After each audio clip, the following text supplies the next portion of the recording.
Hey everyone, a huge welcome back to my YouTube page, The Rundown. Just want to thank everyone for watching this video today or whatever day you choose to watch it.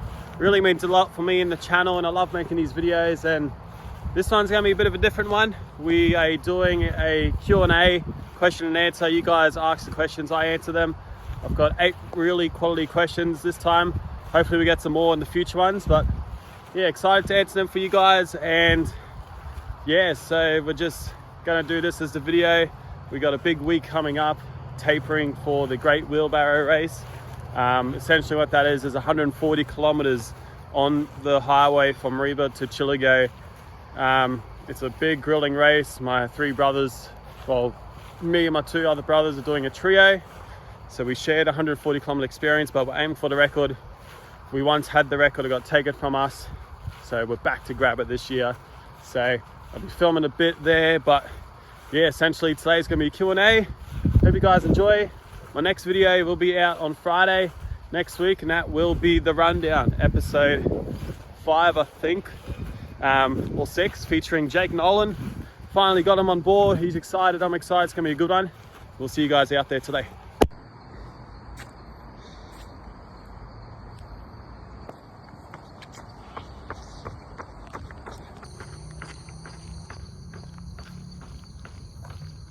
Question number 1 we got on Instagram was what music I listen to while running. Great question. There's a lot of different music I listen to while running, and yeah, the mix is from between, sorry about that, I got stage fright. Yeah, all different types of music. My favorite artist is The Kid Laroi. I've been streaming his music for about 6 years now, ever since he got on the streaming platforms and before he was famous. So he's my go-to artist. But yeah, I listen to anything really. But lately it's been my mate's band, Cooper McGrath, his band Sugar World, featuring him and his mates. So I've been listening to their music lately, and they just dropped a new song, so you guys should check it out. And yes, I've just been smashing that at the moment. Next question we got from Cody. His question was, what races do I have coming up and what's my goals for them? So as I mentioned earlier, the Great Wheelbarrow Race, teaming up with my 2 brothers, we will be aiming for the trio category record. Actually, the pace for the whole 140k will be sub 340 per kilometer, so that's quick. Over 140k with a wheelbarrow. I'm not sure many people out there actually know how hard it is to run without your arms. It's a whole different ball game. So that's the main goal coming up, and also Gold Coast Marathon, aiming for my sub 3. That's my big goal for the year. Sub 3, something I've been working towards for so long, and yeah. And I guess the third goal is Cairns is a week after Gold Coast, so I'd like to finally break sub 37 in the 10k. I recently got sub 38. Strava disagrees, so don't talk about that, but I would officially and on Strava love a sub 37 in Cairns a week after, so we'll see how the body holds up, but fingers crossed. Next question number 3 by Miko. Sub 250 in Gold Coast, can we do it? And that question really excites me because I'm able to speak about a sub 250 Gold Coast Marathon. The aim is 3 hours, obviously. I've been putting so much work for it, and I'm confident I'll get it when the time comes, and that will be in Gold Coast. But 250, man, I would love that. Like, just to exceed what I originally once hoped for by so much would be bloody awesome. Sub 3 is the goal. Anything quicker is just a little bonus. See how I feel. If I'm feeling good, then I will get closer to 250 than I will to 3, because the plan is to hold pace, and in the final 10k, depending how I feel, maybe start running at a 4-minute pace, or even quicker for the final 5. So if I can do that, I tend to negative split my marathons. The last 2 marathons I did, Hobart a 3:30, but importantly Sunny Coast a 3:12, I believe.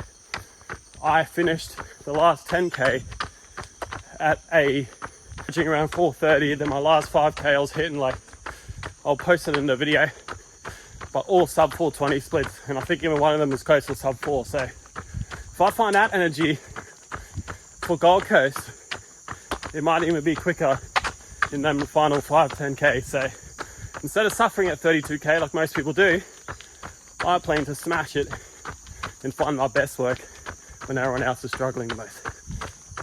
Easier said than done.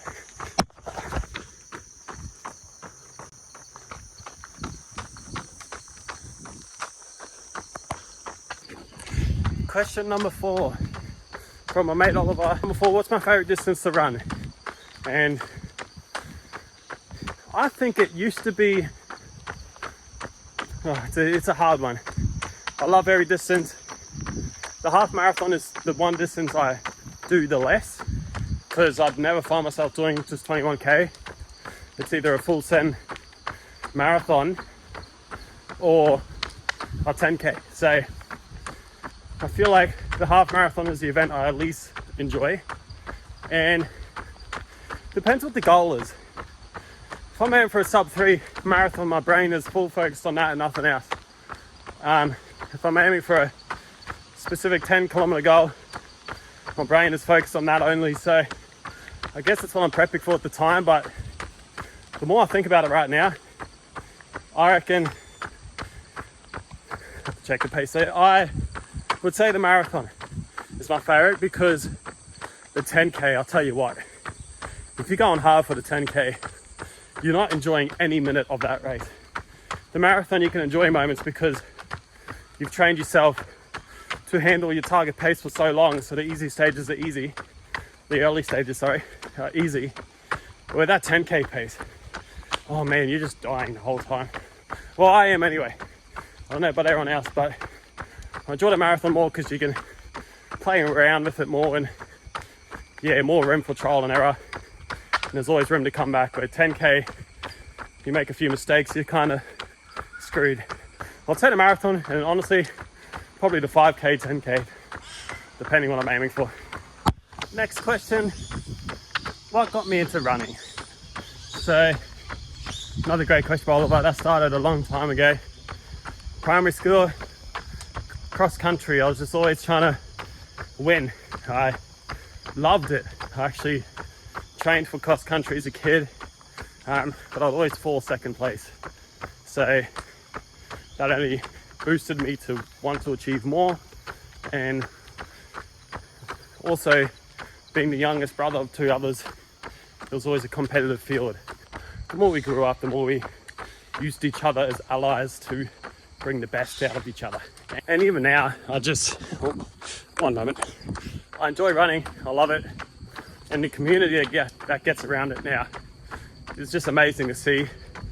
Obviously, when myself and a few others started running, none of that stuff was around. It was nowhere near as big of a trend and as popular as it was 10 years ago, back when Strava was for riding bikes only. But yeah, social media has taken over running now, and yeah, it just brings more people into it, and it can never get boring these days, even when you're on your own.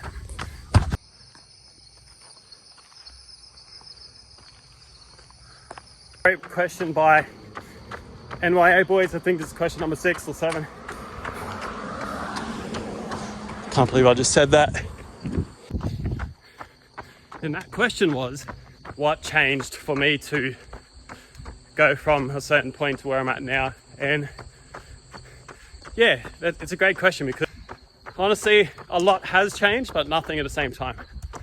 I've always kept running, but consistency and actually having a think of what you're doing and how to benefit from doing what you're doing. Like, consistency for me is what has changed a lot. I went from running 2-3 times a week to 5 to 6. Yeah, so just being consistent. has definitely changed a lot. I always used to just think of it as, oh yeah, consistency, that's nothing. Like, it's just a word, but when you actually do it, the results follow. And also my diet, fixing up my diet. I was shooting myself in the legs so much trying to run and eat what I was eating at the time. Crazy to say right now, but like, I used to eat McDonald's, as an example, probably twice, 3 times a week during my apprenticeship up in Mariba. After work, I'll just go eat Macca's. Easy, quick, cheap snack, $2 hamburger. Well, I'm not sure what it is now, but back then. And then I got really bad food poisoning. It was quite scary, to be honest. I've never ever had food poisoning like this or anything in my life, but it wasn't the best experience for me. And it hurt a lot physically and mentally. I had severe bad fevers. I was shivering in my sleep when others were sweating. I could not stomach anything without feeling sick. It wasn't just going to the toilet, but I was spewing non-stop. And honestly, it sounds so insane, but the one thing I could take in and actually started helping was alcohol. And I don't encourage drinking by all means, but I don't know, that must have just killed the last bit of germs inside me. But ever since then, a year ago now, I've stopped eating McDonald's. Have not craved it once, have not gone back to it. And doing that has fixed up a lot of other things I would eat. And it's just so simple, it's just what you eat. And forever grateful that the food poisoning experience happened, because without that I'll still be eating it now, thinking it's okay when it's not.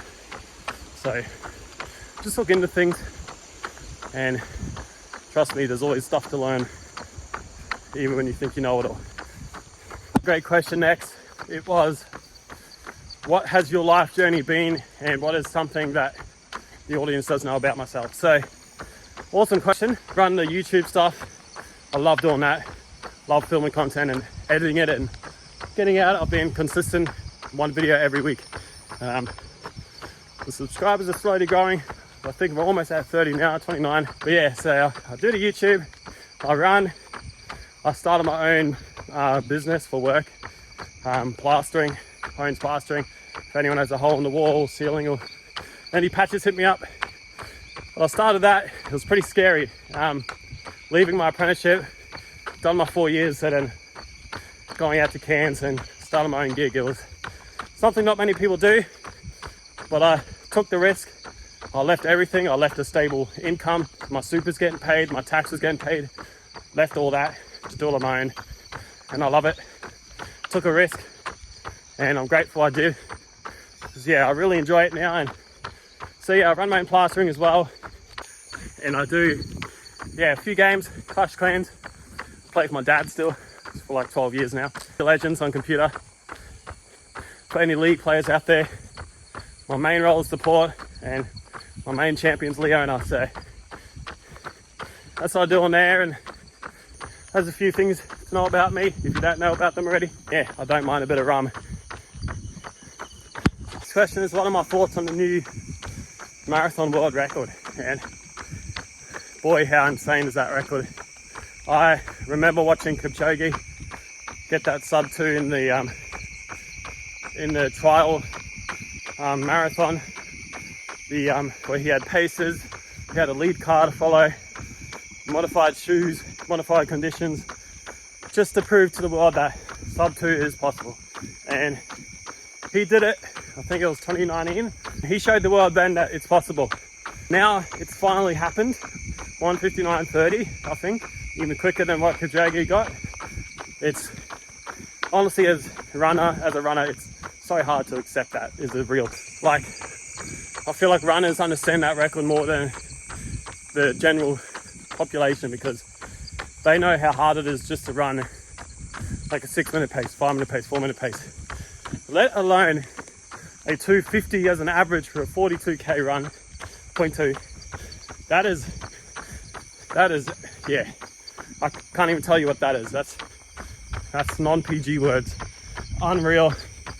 I've done that pace for, I think, 800 meters, in high school, and I almost died, literally, doing that. It's disgusting, it's unreal, it's superhuman, and that's what those athletes are. So I'm so happy for them. 2 of them, amazing. It's out of this world, and I'm just grateful to be able to witness that, witness history. Next will be Gout Gout, taking down Usain Bolt, we'll see. And going back to that question of something not many know about me, I also work in a food truck. Every now and then, Outback baked potatoes in cans. Search them up on Facebook and Instagram, you'll find where they're working on the street, usually at Pillow Talk Cans, Westcourt, and opposite Autobahn in Westcourt as well. So hit them up for spuds. I do work there. We do rodeos and events up in the Tablelands and around Queensland. So awesome loaded baked spuds and loaded beer battered chips. So do a bit of work there, and this isn't a shout out, that's just me telling you that I do that as well. And we literally just came back from Mount Garnet Rodeo, sold out because everyone loves the food. So definitely something worth looking at, and the potatoes are good carbs, so get it in ya. Now, final question for today's video. Thank you everyone getting this far in the video. I hope you've enjoyed it so far. Last question is, what is my current shoe rotation? I run in, I think, 4 shoes at the moment. My easy run, what I'm wearing now, are the 361 degree Elos. I think I said that correctly. The shoe a mate of mine recommended, Bodie. Buy one, get one free at the time. So did that. And yeah, they're just an easy comfort shoe. Nothing fancy, but yeah, I haven't had a reason to complain about them. And yeah, just good comfort. So I use that for my easy runs, my easy long runs too. I use my Adidas Adizero Prime Strong 2s. I think I said that in order, but they're the shoes with the 2 plates in them, 50mm stack height, illegal to wear, not allowed. So I use them for, I PB'd my Hobart Marathon and Sunny Coast in them, and now I just use them as my long run interval runs and my tempo runs. I wear them as well. They're heavy, but I like to wear the heavier ones for those sessions because it makes you work harder. But Adidas SL2s, I think it's the name. I use those ones for my easy runs as well, and my hill sprints. I find they're quite low stack height and snappy. So I find them really good for hill training, and just my easy run as well if I want to give the 361s a rest. My race shoe is the Pro 4s Adidas. Wore them for Cairns 50, finished podium. When everything was against me, those shoes were the only thing keeping me going. So great shoe. I'll be wearing them for Gold Coast Marathon too. I've wore a pair before Cairns 50.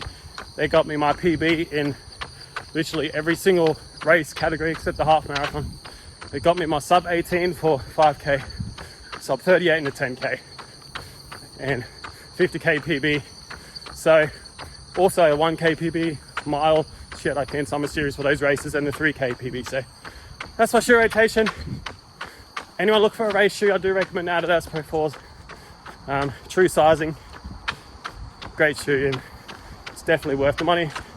Don't be an idiot and buy the 3s just because someone got a world record on them. It's not worth $750. Well, we did 8.68 Ks at a 6:20 pace, so just a chill one.